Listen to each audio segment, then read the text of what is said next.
Hello everyone, welcome to From the Shack Ep 4. Episode 4. It's a good one this week. We are talking about Meetup. Meetup. If you're not aware what Meetup is, what's Meetup, Deck? Meetup. It's where everyone's going to meet up. It's a great name, isn't it? It is a great name. I was really happy with it. Like the name. I was really happy with it. So it's Meetup with MEAT, spelled like meat, obviously, if you're not aware. Meetup is a festival that's taking place August 1st and 2nd up here in the northwest. One of the, I think Actually in Cheshire. In Cheshire, yeah. Not South Manchester. Not South Manchester. Cheshire. It's in Cheshire. And it's pretty much a barbecuer's wet dream, really. Yeah. It's everything that when I've been to events and thought, this was really good, but I wish it had this or I wish it had that. We've tried to cram everything in. It's everything in between, isn't it? Yeah, so it's obviously a barbecue festival at the heart of it. So live fire and barbecue. To do it on the scale and the size that we wanted to do it, we had to incorporate music. Because if you don't, you just kind of, you're only appealing to a niche crowd. There's not like loads of country music, is there? There's a little bit of country music for you, Deck, just for you. But no, I mean, we'll talk about the bands in a bit, but I'm really excited about the music that we've got. So we've got some headline acts, headline DJs. There's 4 stages over the weekend. The whole thing is kind of to celebrate and send that message about... Bit of an ethos. Yeah, the food journey, like field to plate, what happens to me, why you should... Everything we talk about week in, week out, about going to your butcher and having a relationship with your butcher and finding out where your meat comes from and things like that. We harp on about it every episode. Yeah. And this is kind of doing that, but in a fun way, not a preachy way, not sort of saying you should be doing this, you should be doing that. We're giving stages to butchers, we're giving stages to farmers and agriculture, as well as obviously a live fire stage, the music stage. Chefs, fire, music. It's going to be awesome. Vendors. It's going to be really good. We're probably going to cover mostly Meetup in this episode. It is the Meetup special. So there's a lot to talk about. Yeah. What I would say, if you've not done it already, is head over to meetupfestival.com because there'll be a lot of things that we probably miss out or just skirt over a lot. If you go to the website, you'll see it, all the details there, and there's more stuff being added pretty much daily.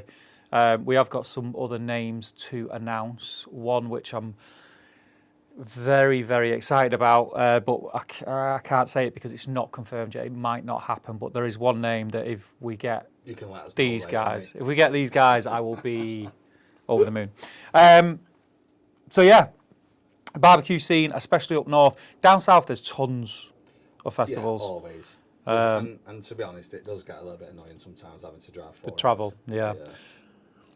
That said, I mean, I still will do, and still will. Well, we do, don't we? We've already booked trips to go down south to festivals, and that's great, and they are great. Yeah. But it kind of feels like to be in that environment and be around that kind of thing. That's what we have to do. Whereas now we're doing something that hopefully means that us up north don't have to travel so far, and hopefully we'll get some people from down south coming up to visit the festival. So what we're saying then? Are we saying community cookout on steroids? Is that what we're saying? Big time, yeah. I mean, the whole idea came from the community cookout. We did the community cookout last October. We seen the amount of passion that people had for doing something like that, and it is very community focused. Well, there's nothing in this area, so if there's nothing in this area, we've just gone and now created this. Yeah. It's all that and some. Yeah. It's almost like 3 different kind of events rolled into one. So what are we saying then? What sort of is the difference for this compared to everything else then? So if you go, let's just use the big ones down south, so like your Smoke and Fire, your Meetobies and stuff like that. You go and you kind of know what you're going to expect, and that's great. They've got their own identity, they know what they're doing, and they've stayed in that kind of... I mean, Smoke and Fire is a barbecue festival. That's what it is. At its heart, it's a barbecue festival. Meetup, the difference between that and Meetup or any other events like that is it's more than that. It's got that element to it. The whole idea, probably worth saying this, the whole idea, and you've just, when you got here today, you come in the office and Marty's there beavering away on his laptop, and he's doing all the plan on the SketchUp, which shows where everything is. And we want, when we were planning it out, it's not just a case of just plonking in the field and seeing where everything fits. He's kind of... You're trying to do a journey. He's doing the path that you're going to take as soon as you walk in the gates, where you're going to go and the experience that you're going to have. So we're thinking about the experience of the consumer. Like, we don't just want to go in and like, oh, there's the fire stage, there's the music stage, there's a big nothing in the middle where you can just eat from the vendors and that's it. Like, there is a journey and there's like little avenues and little corridors, you can go down different places. But going and having the fire stage with chefs, like well-known chefs, which we'll name a few of them in a little bit, you know, doing demonstrations and you can taste their food, and then you go around the corner, there's another stage and it's the butchery stage, and it might be a live podcast or a Q&A or live butchery demos, which we know is popular because we had it at the cookout, and we do it at the Wild Grill here, and on the feedback forms they always mention the butchery, which surprised me more because I always thought barbecue nuts are coming and they just want to know about barbecue and cooking and eating. But the barbecue side of it, people really, really have an interest in it. So we're giving them guys a stage because I think they get overlooked a lot, butchers. But it's a great skill, isn't it? It's sort of like, it's a dying art. Yeah, I think we mentioned it in the last episode. The average age of a butcher in this country is 60 years old. Really? That's the average age of a butcher.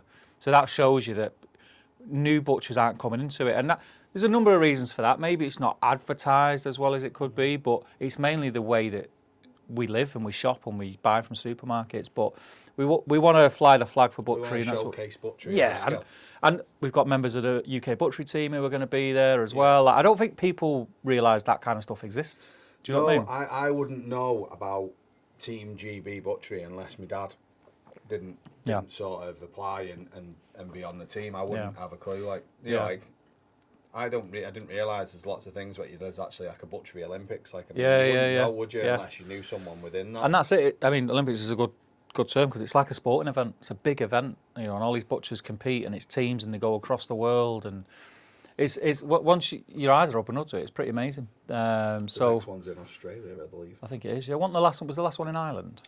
No. Oh, there was one in Ireland, wasn't there? It was a Butchers Wars in Butchers Wars, right? But the last sort of butchery Olympics was in Paris, right? And then the one before that was in Sacramento in California. Yeah. Next one's in Oz. So, I mean, is the other thing about butchery, which we'll probably talk about it later, is talking about the average age, is like people, you never see adverts on TV or you never see things in the paper or on the internet like about butchery apprenticeships. You just never see it. And they do exist. They are there. I know Dave Corbett, who's going to be one of the guys who's running that stage. He's well involved, or he knows the people who kind of run a lot of the apprenticeships, and we're trying to get a stall there so that people can ask questions and see that for like a career route. We keep looking at the big green egg because we have got a picanha on there that we're cooking to sitting about to 130, so we're all good. It does settle in rock solid, so yeah, we're reverse searing that. So yeah, so butchery is something that we're really passionate about, and helping them guys sort of get it out there that it is a really cool scene to be into. Yeah. Okay. And farming. Are we on to farming from there? I'm just looking now, so I mean,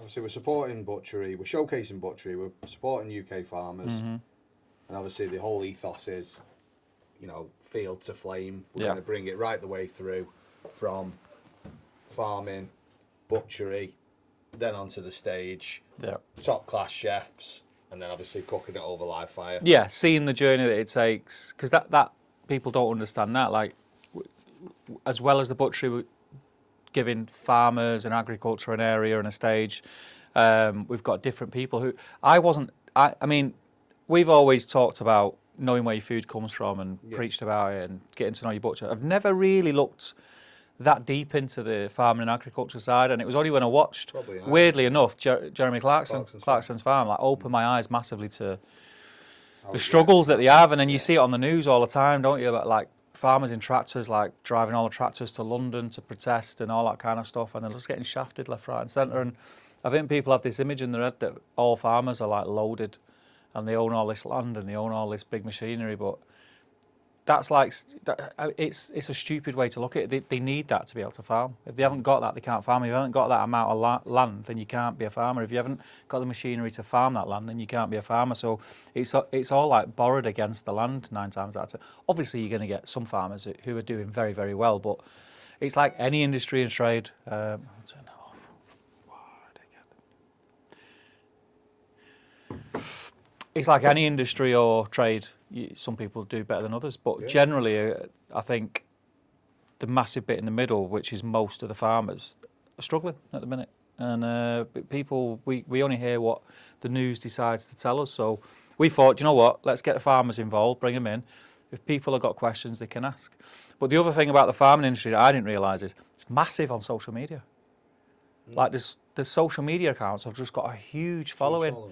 And Annie, who's doing running that stage and doing all the agri side, because that's her background, she's got in like some people she knows. Like you got Wilson and Ashley podcast, 2 ladies who do a farming podcast, massive following, huge. Frank Carr from Leagate Farm breeds beef, sells beef. He's a beef farmer, trains sheepdogs as far as I know as well. I'd never heard of this guy, and then you go on his social media, like tens. Yorkshire? Yeah, it's Yorkshire. Yeah, he supplies Gav. That's who my dad used to. Yeah, so he's going to be there. But yeah, hundreds of thousands of followers these guys have got, and there's loads more names, which we'll come to a few in a bit. But it blew my mind that there's another world there. And again, it's just that thing, isn't it? That unless you go digging, you're never going to find out. You just take everything for granted that you're going to grab it off the shelf in the supermarket. Okay, then, so what is actually on? What is on? In total? Yeah, what's on? Fire and demo. So you got the fire stage, demo. We've got the butchery stage with demos and live Q&As and podcasts and things like that. It's probably worth mentioning on the fire stage. I think we can go into a few of the names that are there. Yeah, well, talk me through. Yeah, we've got Genevieve Taylor from Bristol Fire School. I think everyone knows who Genevieve is. Yeah. We got the godfather of UK BBQ, Marcus Borden. He's coming to do a demo. Cool. We got the rising star, although he's not that to us because we've known of him for a while, Mr. James Peck. I feel like I do nothing but fly this guy's flag, but I don't mind. He's a decent bloke, other than being a Chelsea fan. To be honest, I was well happy the other day. We won a job literally near his restaurant. I had a meeting the other day, and I was like, if anyone wants to go out for anything to eat, we'll all go. We'll all go to one of my pals. Well, he's a Chelsea fan as well, so it's quite fun just relishing in their demise. But no, James is there doing stuff. We've got Jamie Pickles, who is head chef and owner at Trough and Stowe in Manchester. I'm a huge fan of what he does and his restaurants. You've been following him for a while. For a while. He's coming and doing some demos. He's also been a vendor there, so Stowe will have a vendor so you can purchase food from them, which is going to be really good. Who else have we got on the list? We've got Dan Merriman. Dan Merriman. Dan Chef. is MasterChef, the professionals winner last year. I know we've got Shropshire lad, Adam Pennell as well. Yeah. He's coming to do a demo. I'm thinking off the top of my head. Shay McBagley is coming and doing a demo. Yeah. We've got Adam Lloyd, who's a friend of ours from the community. Because that was another thing that we wanted to do. We didn't want it just to be high-end. No, I mean, obviously we need these guys to come and support the event. And they're the guys that are going to get the interest and get people, oh my God, he's there, let's go. But also, we've said it all along, and the barbecue community was a massive part of why we think this way, and just seeing that the support was there. We want the people who maybe haven't got hundreds of thousands of followers on Instagram, but are very well established and good barbecue cooks who have done well. You've got John Wilson. Got John Wilson, the author of the Community Cookbook. Adam Lloyd was one of the runners-up at the Live Fire Championships last year. Over in Ludlow. Yeah. Matt George. Matt George is an established chef, so he's doing... But also established in the barbecue community as yeah, well. very, very big onto his Live Fire. He's doing some stuff at Sizzlefest this year as well. So I think he's now starting to dip his toe and doing a bit of the circuit in and around. Don't let him forget that I beat him. Make sure I remember to give him that each time I see him. You've got Levi Roots. Levi Roots is a funny one. So Levi Roots is doing a demo on the demo stage, but he's coming twofold. So he's coming with bells on. He's doing a food demonstration. Obviously, Levi Roots is the creator of Reggae Reggae Sauce from Dragon's Den fame, but he's also got a band. Really? So he's got a reggae band, and he's going to be on the music stage and doing with his band doing some music as well. Then you've got Ross Duncan. Yeah, Ross Duncan. Ross Duncan does live fire classes down in the very, very south of England. He's coming up to do some stuff amazing live fire cook. He's been doing it for a long time. He knows his stuff. I got talking to Ross through Matt, who works at the Burnt Chef Project charity. He put me in touch with Ross, and yeah, we just clicked and got on. He's coming up and doing some stuff for us here at the farm with Wild Grill as well. He's going to host some sessions and do some bits for us at meetup. So yeah, obviously they're going to be on stage, but you're almost getting like a free class here. Yeah, so exactly. And then the other thing that we're doing with a lot of the chefs is we're not sure exactly how we're going to do it, but we're going to do something called the canteen. Okay. Where it might be a bolt onto your ticket price, or we might just sell the tickets on the day. So like a bit of a private dining experience. Limited number, where people go in, no menu, nothing like that. And a lot of the chefs, the demo chefs, they're just going to riff. So on a lot of like the fire cages and things like that, they're just going to cook up a storm and feed maybe 40 to 50 people. Nice. Very lucky people who will get to sit in. And this will be an occasion where you'll get all them names that I've just mentioned. You'll probably never get to see them all cooking together again. And it's just going to be super cool. And it's one of the, we did want to do something special, and it was when we approached people, we said, look, are you keen to get involved with other things as well? And nearly everyone was like, yeah, do whatever. I love what you're doing. I mean, I'm excited that some of the names on there. I would absolutely love to try some of the food. Yeah, it'll be good, and it'll be good to. I'll be really interested to see what they come up with. We've got some pretty cool ideas for. I like stuff like Dan Merriman, where because he's a chefy chef. He's a chefy chef. But then actually doing it on the barbecue, that for me, that would be like that's just looking at that would be like my standout. That's just to see what they come up with. Yeah, definitely. Come up with like people who are just like give me some ideas, Yeah. The other thing we're doing near the live fire stage is we're not sure yet, but we want something big and like bold, something that is going to be just cooking throughout the day. Yeah, cook a big cow. Like a full cow or something like that. Like I'm not sure. Didn't Adam Pennell do that? Then? Adam Pennell did do that, yeah. But he cooked a full cow once. We want that, or we want something big, like a massive, giant smoker or something, just going all day, and we can have some, like the lads can and ladies can nip in and out and help answer questions and get involved with the people who are watching. But yeah, the fire stage is something that is probably the thing I'm most passionate about, obviously. But I'm over the moon with the lineup that we've got for year one. Yeah. Basically, what I did was I just I reached out to all the people that I wanted to be involved, expecting to get like one or two who'd even message back. Yeah, but pretty much, barring two people who were super keen and want to do next year, but they were double booked. Barring that, everyone said yeah. Everyone was like, "What is it?" And when I explained it, they were like, "Yeah, I'm all over that. Let's be part of that. Something special." Okay, then. So the next stage is the butchery stage.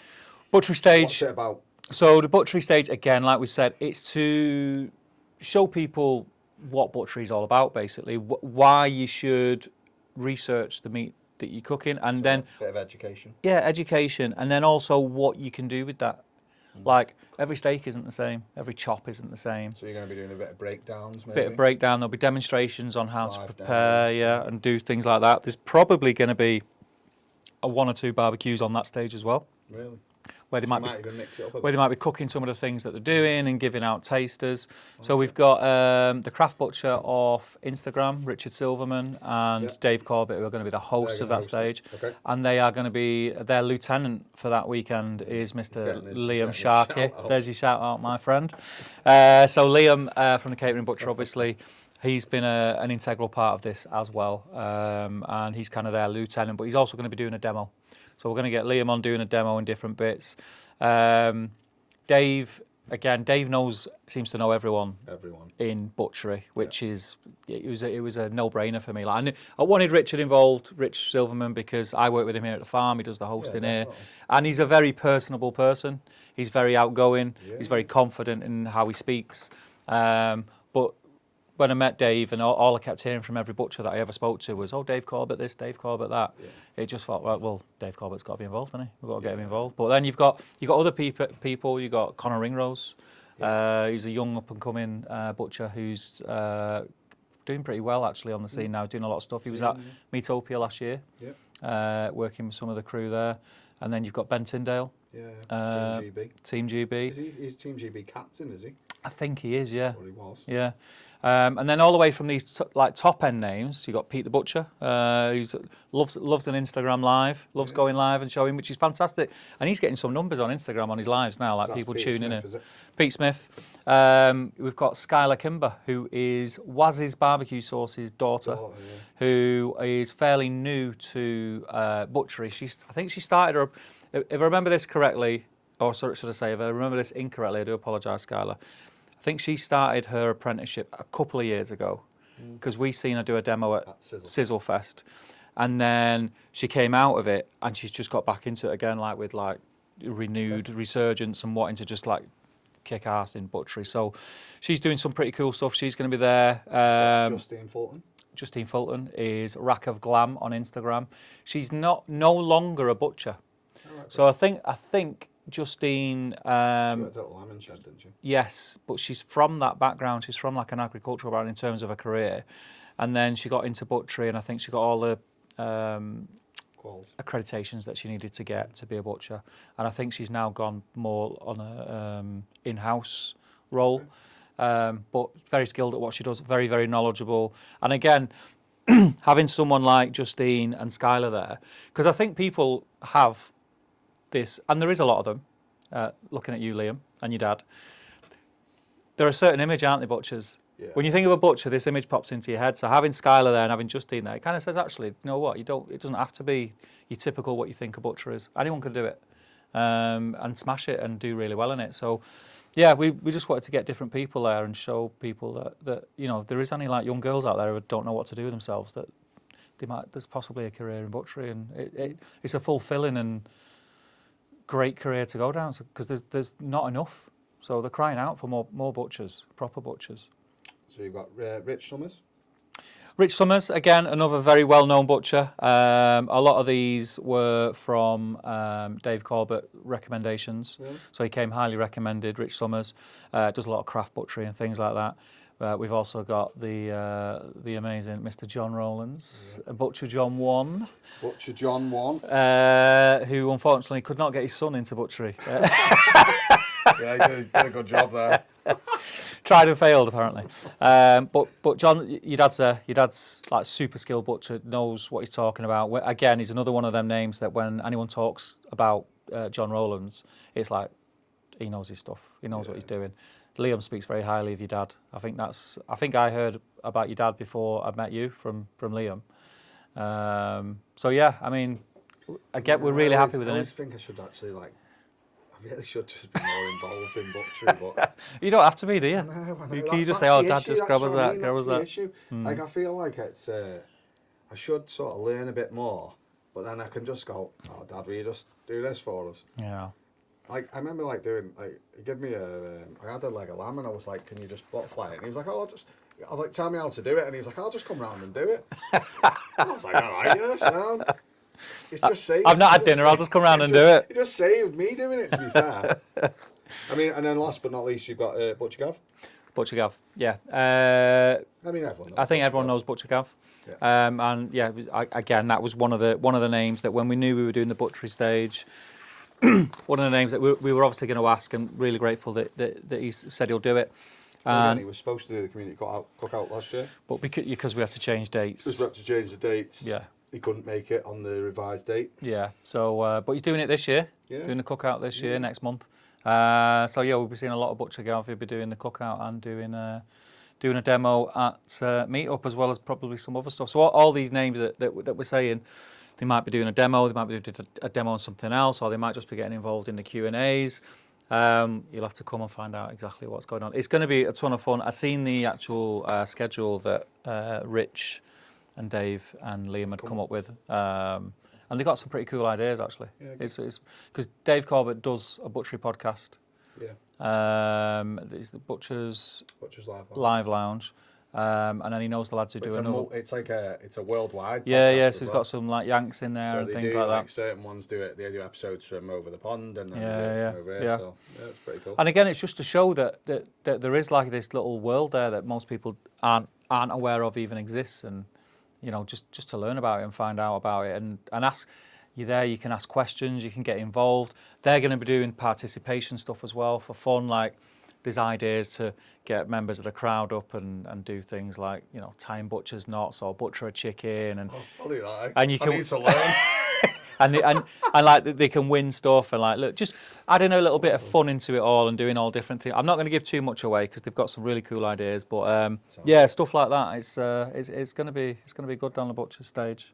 So next stage then, farm and field. So the farm and field, we were going to have this as a stage. We're actually talking about an idea now of just having this as actually a corner of the arena, rather than a stage, just because the amount of things and the feel of what we want to get that across. Want it to be sort of like a little bit more. When you like go in, and there's like we want like a petting zoo, and we want we're going to have like an area that's kind of how do I put it, allocated to show off like game and rural life. So there'll be people who are doing like gun dog training and laser clay pigeon shooting and all that kind of stuff. And obviously, if you're on a stage, you can't do that. So we're going to have hay bales around. Hay bales around. Like I said, the petting zoo is going to be a big thing. Try and get some like tractors for photo ops, but loads of other people that are involved. We've got Wilson and Ashley, the girls from the podcast. They're going to come and do a live podcast. They're going to get involved in some Q&As.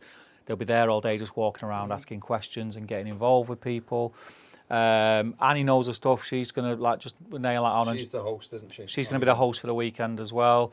We've got Frank Carr from Leagate Farm. He's probably going to split between the art farming and agriculture stage and the butchery stage, I would think, because we're thinking of maybe getting him involved with Gav, because he supplies Gav with his beef or some of his beef.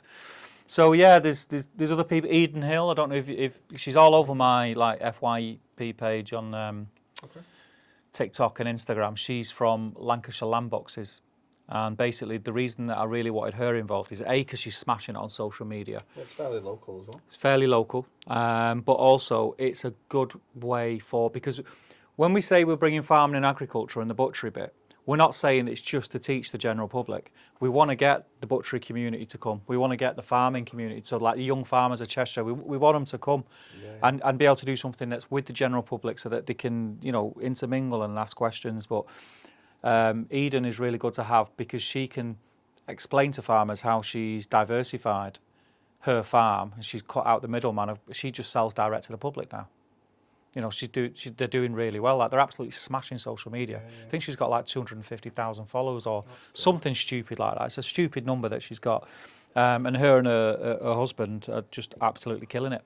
But even I say they're killing it, they are killing it, but they still come up against the struggle. So it's a really good story and thing to listen to. And for farmers who are maybe in a position where they're like, I don't know if I can make this work, maybe social media is the route that they need to take. And speaking to someone like Annie, bolt on and that. If Annie does a talk, if Eden does a talk on it, you know, that could open the door for someone to make a change in maybe the business that they're struggling with. You don't know, but the idea is, like we said at Cookout, is get as many people together as possible. Conversations can take place. You don't know what's going to happen, and that's the whole idea behind it. And then you got Tom Carlisle, who's known as the singing farmer. I don't think I need to explain any more about but there is a few more to be announced on the farming stage as well. There's a couple that Annie's trying to nail on, which are very exciting. But I won't say too much just in case it doesn't happen. I don't want to make promises we can't keep. But the farming and agriculture area is going to be a great one to learn about.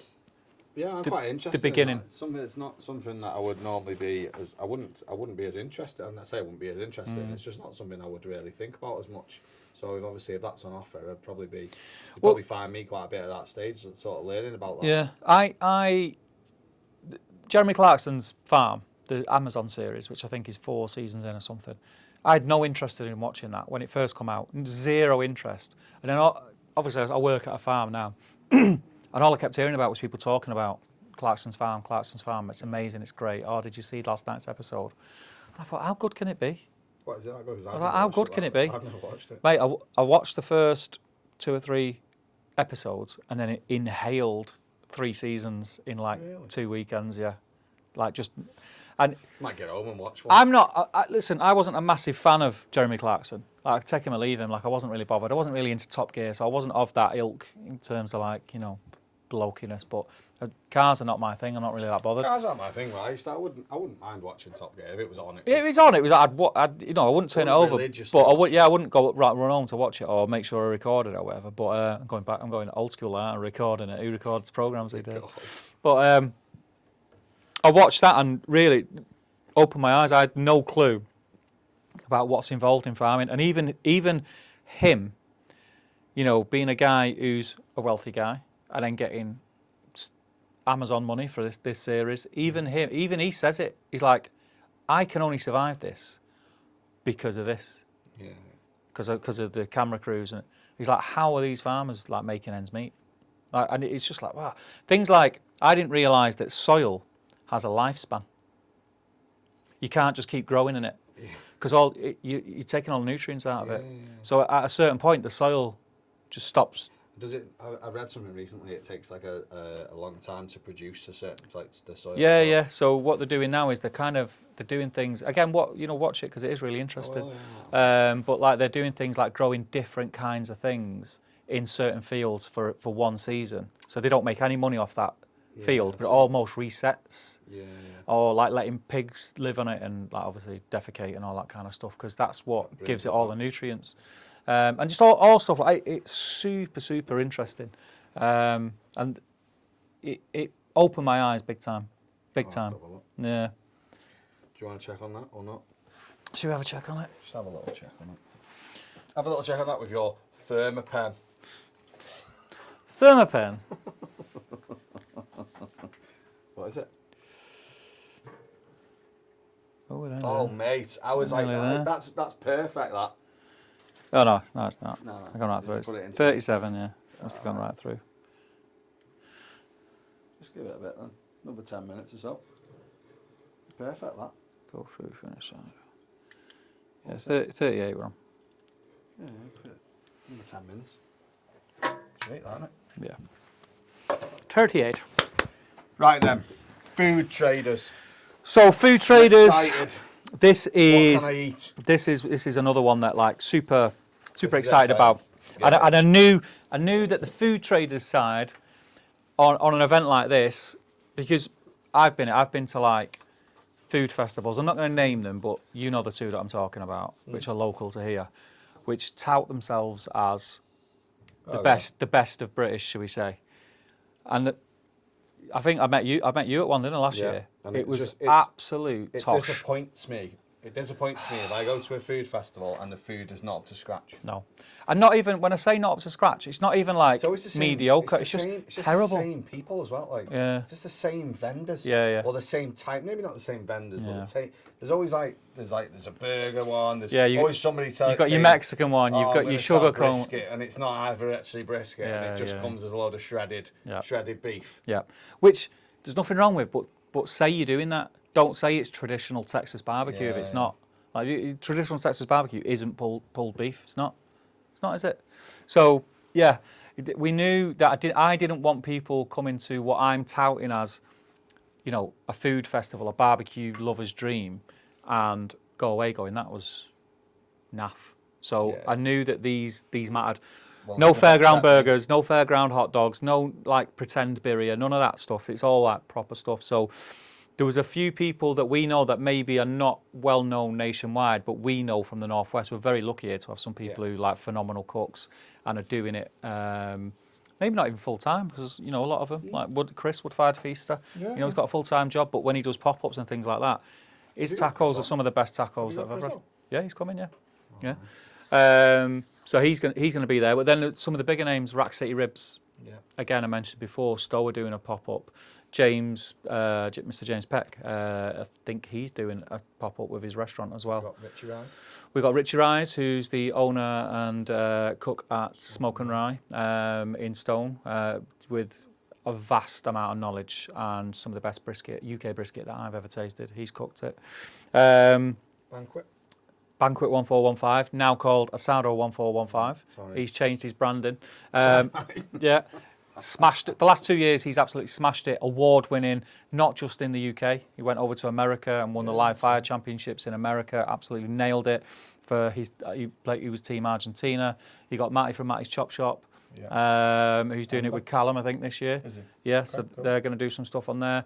There's so many. You got Ember? Ember, yeah, so that's James. Yeah. So they're the thing that we've tried to do is, because it's quite hard, I didn't realise till doing it. When you're doing a barbecue festival, it'd be dead easy just to get a load of like Texas barbecue people. Then every vendor's the same. Yeah, look, each one of them is different. Each one's different. I like the Stowe, Ember, them ones that for me, and then you've got Banquet. Again, Banquet always does, or Sardo 1-4, 1-5, always does some great food. Rack City Ribs, Richie Rise will do like traditional American barbecue. Well, you got his Chop Shop, he does loads of yeah, different well, stuff. they're going to do like their main thing is going to be like a surf and turf, from what they've said. Well, at this point, touch wood, don't hold me to it, because they might change their minds, but that's kind of the route they're going down.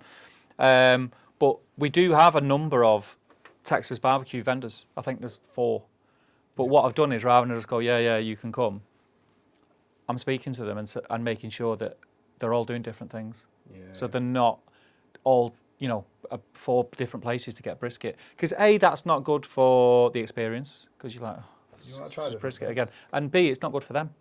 Because then if someone really wants brisket, well, though, I think. yeah, if someone really wants brisket, if only one of them's doing brisket, that's where they're going to go. So that's good for that vendor. But then if someone's doing something different with brisket, they might be doing pastrami. So they go there for pastrami. That's better for them. That's what I mean. But whenever I go to somebody like a barbecue festival, I come away with some form of inspiration. So I mean, that would be really important for me. Yeah. Really important. Again, you think of like ones that are coming away in the past, and you've had a Reuben Yorkshire pudding, or you've had a potato skin stuffed with Iberico pulled pork. Yeah. But do you know what I mean? There's every single time I've been to some of these events, I've come away with something that I've gone, like, that's just absolutely. Yeah. That's one of the reasons I go to these events, by the way. And we're not getting overly involved with what they do. Like we're trying to make sure that they don't overlap. The only thing we're suggesting, and it is just a suggestion, they can do whatever they want because it's their pop-up, they can do what they want. We're suggesting that rather than having this big extensive menu, they do like 3 or 4 things and do them really well. Yeah. Cool. And that way you can get to chop and change and try different things. The other thing that we're going to ask is that they do almost like a taster of one of the main things, so like a £4-5 version of one of the dishes. That way, as a punter who's coming, you can spend 25 quid and you've had five different dishes. Yeah, that's a good idea. And then we're going to do basically what like Fume and a lot of them are doing now, and then you can vote at the end, and the best vendor will get like a trophy at the end and stuff like that. Cool. Adds a little bit of fun to it, adds a little bit of something for the vendors, and also sort of encourage them to think outside the box maybe and do something that's cool and is going to get them a vote. But yeah, really excited by the food. The food is probably because I'm a greedy pig, the thing that I'm most excited about. I'm actually quite hungry actually now reading this. So I mean, the next one is the music lineup.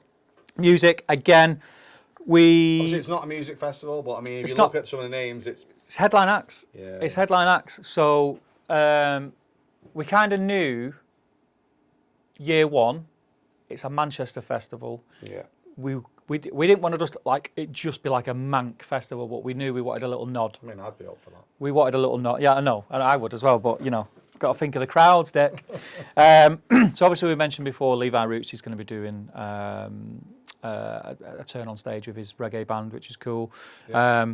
We've got Tom Hingley of Spiral Carpets coming, playing all the doing all the stuff that you want. Great job. You got Gomez. Catfish and a Bottomman, Matt Radcliffe and his gang doing a lot of all the old school stuff, which is pretty cool. You've got Craig Charles DJing on a Saturday night. It's not on here actually because I didn't put them all on. You've got Harley Moon Kemp, who is going to be who you're looking at, country music. Love a bit of country. Harley Moon Kemp is Martin Kemp's daughter. Oh, nice. Yeah, so very famous dad. She was on his recent TV show actually. Okay. That they did. She's going to be playing some country music, and then who else we got? We got another. I can't remember his name. What's his bloody name? Go to the website because it's all on there. But there is a couple more music acts being announced very, very soon. We're just waiting on contracts to be signed and things like that.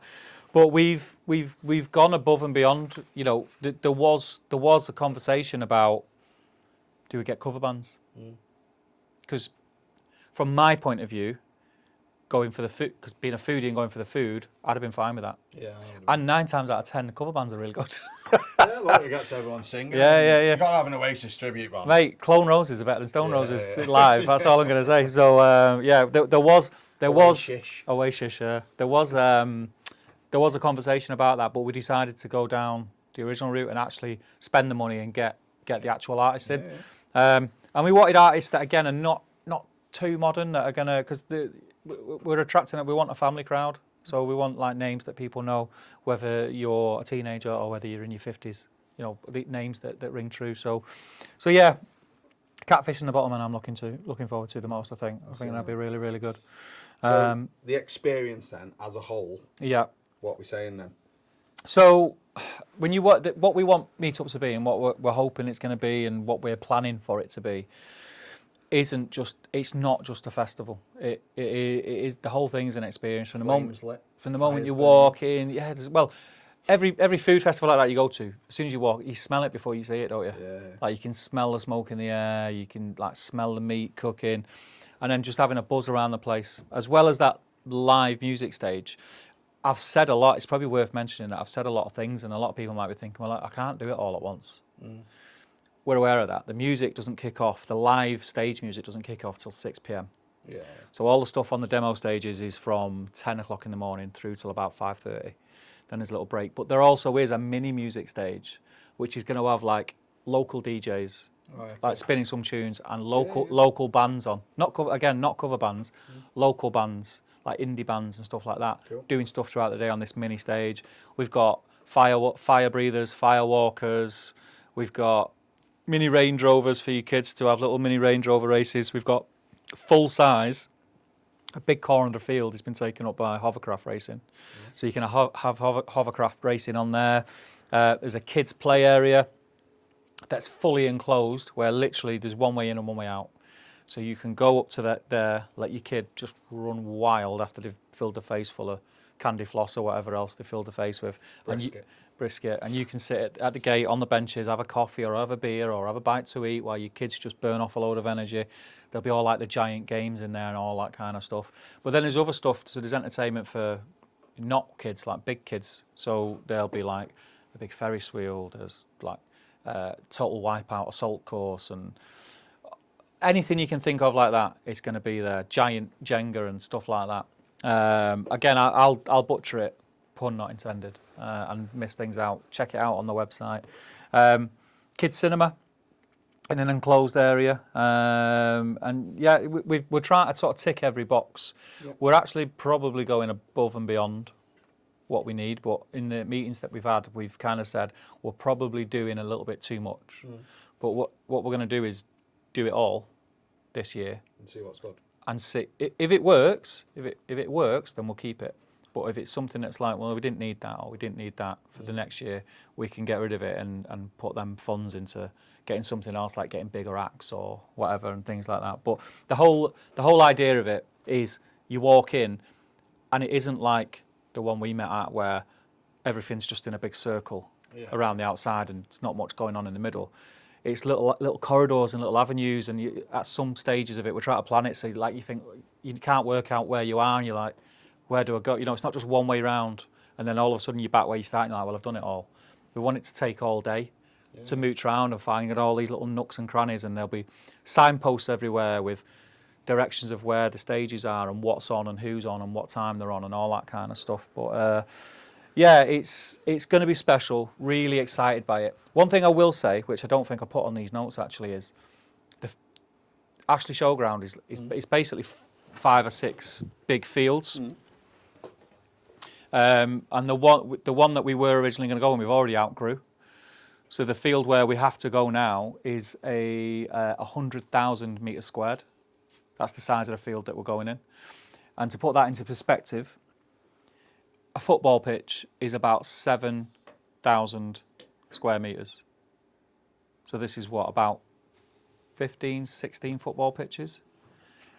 And that's just the main arena. That's not taking into account the camping area, which I don't think we've touched on, which is the next topic that I've got on my list.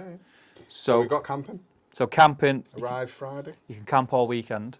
stay until Monday. Campers can arrive on the Friday, so they're the only people that will have access on the Friday, because it is a Saturday and Sunday event, and they don't have to leave till Monday. So on the Sunday, they can still fully enjoy the day. They don't have to worry about having to not have a drink because they've got to drive home and all that kind of stuff. So you can arrive on the Friday, leave on the Monday, enjoy the whole weekend. Yous will be first in, no queuing at the gate to get in on the Saturday. Yous will be first into the arena. Part of the camping, put it this way, to get the best experience for this event, you want to be camping. Yeah.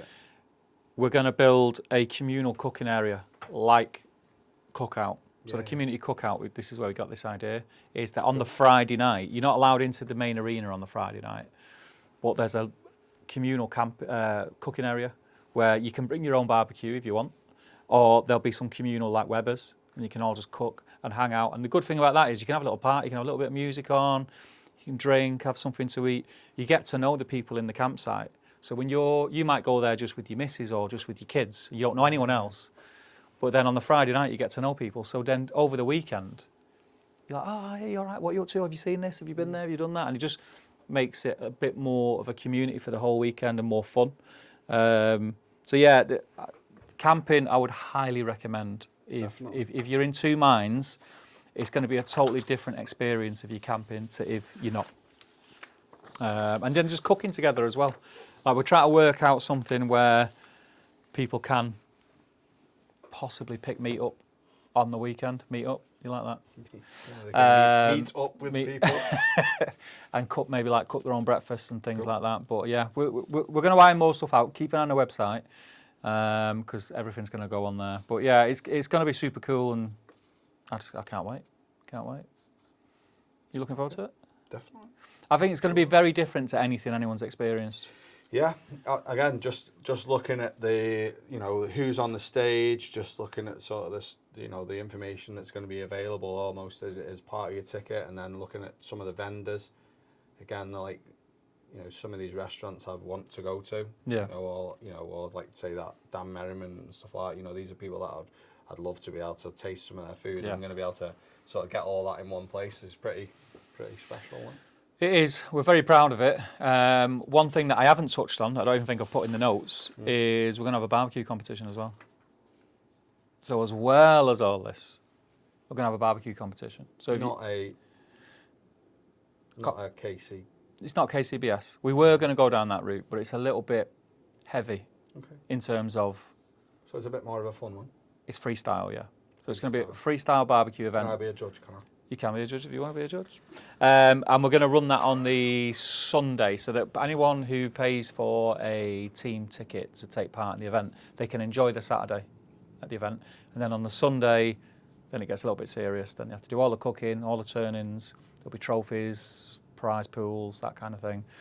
So if you've got a barbecue team, or if you and a handful of your mates, or you and just one, like me and you, mate, we might enter one day, you never know.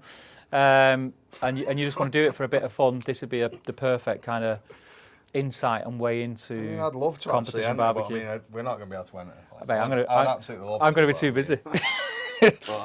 But yeah, that's again just another facet. What we wanted to do was create an event where it's got everything. So we go to events. So we go to Meatopia because it's food based.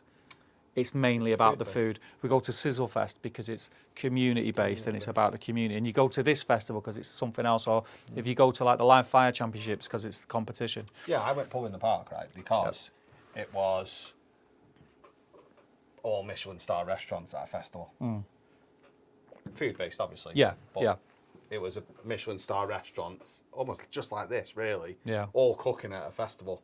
Yeah, and that's why we've done it. Like we've made 3 or 4 different festivals from camping into the mix. Yeah. Made it a family thing and threw it all together, and yeah, this is what we've ended up with. And it's a full experience. It's going to be for everyone. It is built for everyone. It is for everyone. It is. We've thought about everyone. We've thought about families. We've thought about kids. We've thought about the barbecue nuts. We've thought about the foodies. We've thought about the butchers. We've thought about farming people. We've tried to think about everyone and have something there that is going to drag them along. And hopefully that thing that drags them along, they'll then get an interest in the other things because they're there. That was the whole idea So we're going behind to bring loads of people together, showcase UK talent, support farmers, which is what needs doing, mate. educate people. The UK's got some massive talent in live fire now.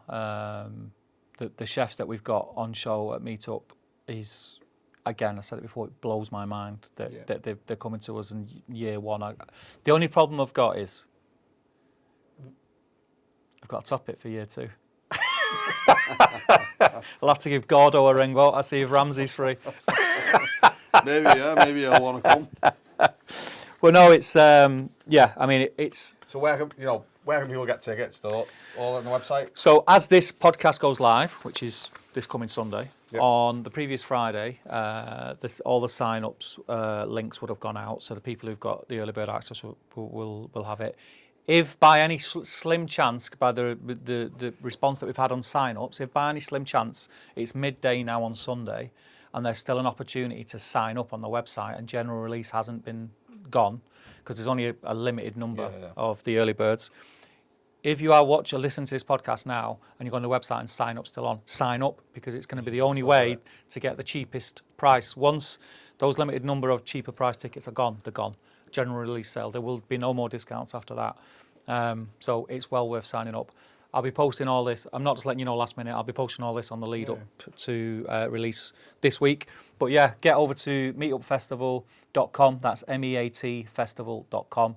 Either sign up or grab your tickets there. Do not miss out. Highly recommend camping. That's going to be an experience in itself. Definitely.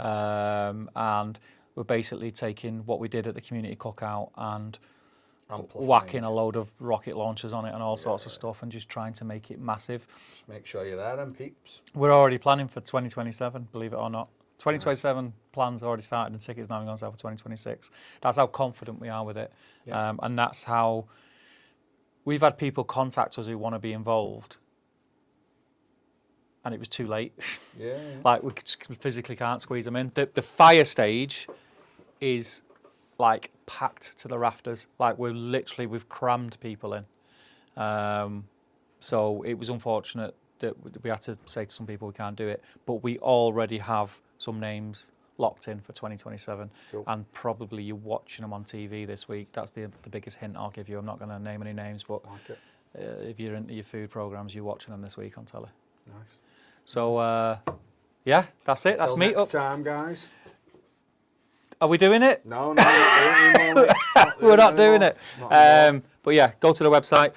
Also, as well as your tickets for Meetup, don't forget to like, share, subscribe, all that kind of stuff.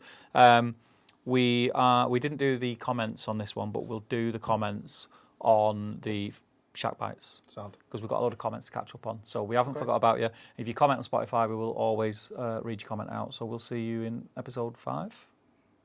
Laters.